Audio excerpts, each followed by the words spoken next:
Assalamualaikum dear students. In today's video we will understand that why do we need a skeleton?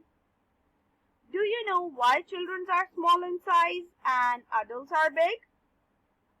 Well, the skeleton of children is made up of small and short bones, and the skeleton of adults is made up of long and big bones.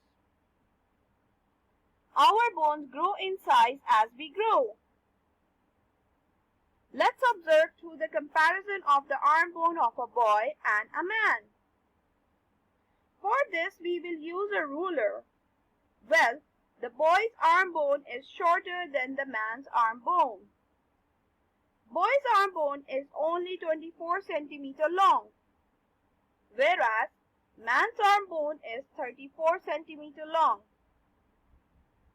Bones stop growing as we reach adulthood.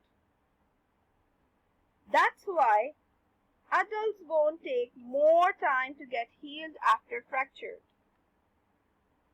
Now, what is a fracture? Well, sometimes we fall or have an unfortunate accident, and we may break our bone. This broken bone is known as a fracture. As compared to adults, bones of children grow and heal faster due to the cartilage in their bones. How do we know if we have a fracture? Doctors take a special photograph called an X-ray to see if bone is broken or not. Dear students, our skeleton is a very important part of our body.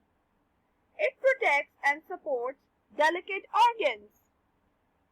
It also provides structure to our body. I hope you have enjoyed learning about growing of our bones and their importance. Jazakallah and Assalamu alaikum wa rahmatullah.